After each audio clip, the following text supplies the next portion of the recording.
নমস্কার বন্ধুরা, ফেমাস দোলনস কিচেনে আপনাদের সবাইকে স্বাগত জানাই। চলে এসেছি আবারও একটা নতুন রেসিপি নিয়ে আপনাদের জন্য, যাতে করে আপনারা নিরামিষ দিনে চিন্তা না করতে হয় যে কী রান্না করবেন। এরকম একটা রেসিপি হলে কিন্তু বাচ্চা থেকে বড় সবারই প্রিয় লাগবে। আলু আর ফুলকপি দিয়ে একটা তরকারি একদম কষা কষা করে করব।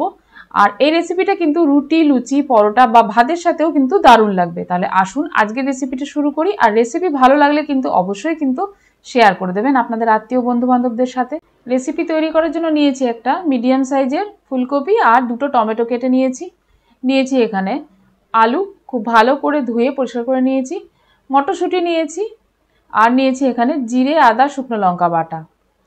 আর এখানে পরিমাণ মতো নুন, হলুদ আর কালার হওয়ার জন্য একটু Kashmiri red chilli powder add করে দেব। এখন কড়াই বসিয়ে দিচ্ছি। কড়াইয়ের মধ্যে পরিমাণ মতো সাদা তেল দিয়ে দেবো। আপনারা চাইলে কিন্তু সর্ষের তেলেও রান্নাটা করতে পারেন। আজকে আমি কিন্তু ফুলকপি সেদ্ধ করব না, ডাইরেক্ট ফুলকপিটা ভেজে নেব। প্রথমে তেলটা গরম হয়ে যাওয়ার পরে আমি আলুগুলো ভেজে নেব। আলুগুলো দিয়ে দিলাম এক এক করে। আলুতে সামান্য নুন আর হলুদ দিয়ে বেশ হালকা করে ভেজে নেব। দেখুন, সামান্য নুন দিয়ে দিলাম আর দিয়ে দিলাম পরিমাণ মতো হলুদ। এবার ভালো করে ভেজে নিচ্ছি। আমার চ্যানেলে কিন্তু অলরেডি ফুলকপির আরও অনেক রকমের রেসিপি দেওয়া আছে, আপনারা চাইলে দেখে নিতে পারেন। আমার ভেজও দেওয়া আছে, নন ভেজও দেওয়া আছে।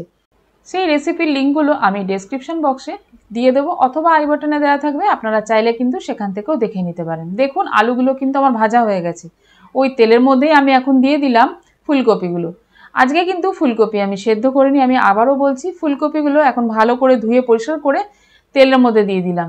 যেহেতু এখানে আমি ফুলকপি সেদ্ধ করিনি, তাই এখন আমি এখানে কিন্তু সামান্য নুন ব্যবহার করব।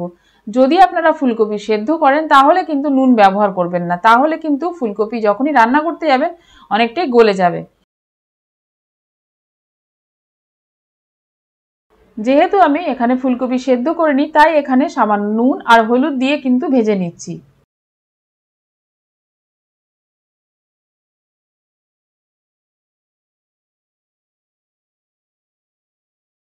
দেখুন, ফুলকপিতে খুব সুন্দর একটা কালার এসে গেছে। এবার কিন্তু ফুলকপিগুলো আমি তুলে নেব। আমার আজকের রেসিপি যদি আপনারা ফেসবুক পেজ থেকে দেখে থাকেন, তাহলে কিন্তু পেজটা লাইক ও ফলো করে নেবেন। তাহলে আমি যখনই নতুন কোনো রেসিপি আপলোড করব, সবার প্রথম কিন্তু আপনার কাছে নোটিফিকেশান চলে যাবে। দেখুন, আমার সব ফুলকপিগুলোই তোলা হয়ে গেছে। ওই একই তেলের মধ্যে আমি ফোড়ন দিয়ে দিলাম গোটা গরম মশলা আর তার সাথে সামান্য গোটা জিরে। এবার ভালো করে কিছুক্ষণ ভেজে নেব। খুব সুন্দর সেন্ট আসা অবধি কিন্তু ভাজতে হবে।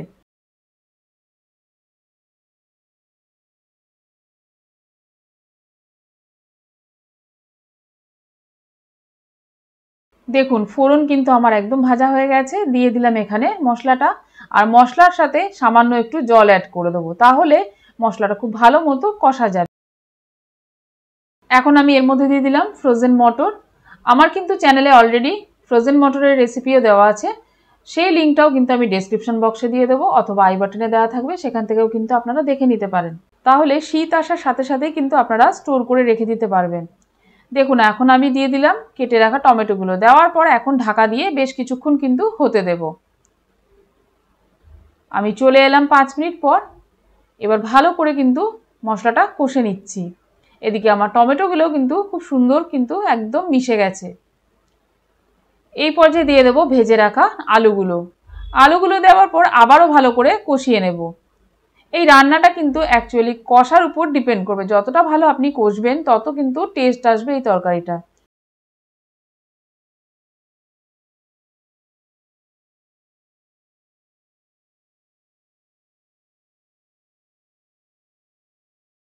দিয়ে দিলাম ভেজে রাখা ফুলকপি। এবার দেওয়ার পর কিন্তু মিডিয়াম ফ্লেমে আরও কিছুক্ষণ আমি কষে নেব। যেই কষা হয়ে যাবে একদম ভালো মতো, যখন ফুলকপি আর আলু ভালো মতো অ্যাবজর্ব করে নেবে মশলাটা, তখন এর মধ্যে পরিমাণ মতো জল দিয়ে দেবো। দেখুন, একদম কিন্তু ফুলকপি আর আলু খুব ভালো করে কিন্তু মশলাটা অ্যাবজর্ব করে নিয়েছে। এর মধ্যে এখন দিয়ে দিলাম উষ্ণ গরম জল। দেওয়ার পর ভালো করে মিশিয়ে নেব।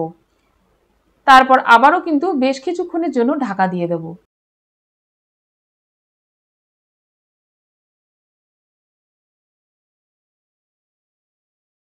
5 মিনিট পর আমি ঢাকাটা খুলে নিলাম। এখন ভালো করে নেড়ে চেড়ে নিচ্ছি। আবারও বেশ কিছুক্ষণ কিন্তু মিডিয়াম ফ্লেমে হতে দেব। আর এদিকে আমার কিন্তু ফুলকপি আলু একদম পারফেক্টভাবে সেদ্ধ হয়ে গেছে, আর কিন্তু ঢাকা দেওয়ার প্রয়োজন নেই।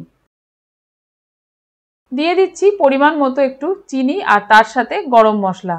যেহেতু এখন কিন্তু আমার প্রায় রান্নাটা হয়েই গেছে, তাই এই সময় আমি এখন দিয়ে দিলাম চিনি আর গরম মশলা, আর সামান্য এখানে ঘি অ্যাড করব। দিয়ে দিলাম ঘি। দেওয়ার পর এবার গ্যাসের ফ্লেমটা অফ করে দেব। একদম কিন্তু নিরামিষ ফুলকপি আলুর তরকারি রেডি হয়ে গেল। আজকে আমার এই নিরামিষ রেসিপি আপনাদের কেমন লাগলো সেটা কিন্তু অবশ্যই আমাকে জানাবেন কমেন্টের দ্বারা। আর ভালো লাগলে কিন্তু লাইক ও সাবস্ক্রাইব করে নেবেন এবং সঙ্গে থাকা বেল বাটনটা প্রেস করে নেবেন। তাহলে আমি যখনই নতুন কোনো রেসিপি আপলোড করব সবার প্রথম কিন্তু আপনার কাছে নোটিফিকেশনটা চলে যাবে। এবং তার সাথে কিন্তু শেয়ার করে দেবেন আপনাদের আত্মীয় ও বন্ধু বান্ধবদের সাথে, তাহলে তারাও বাড়িতে এই রেসিপিটা তৈরি করতে পারবে। চলে আসবো নতুন রেসিপি নিয়ে আপনাদের জন্য। সঙ্গে থাকুন, সুস্থ থাকুন, ভালো থাকুন। অনেক অনেক ধন্যবাদ।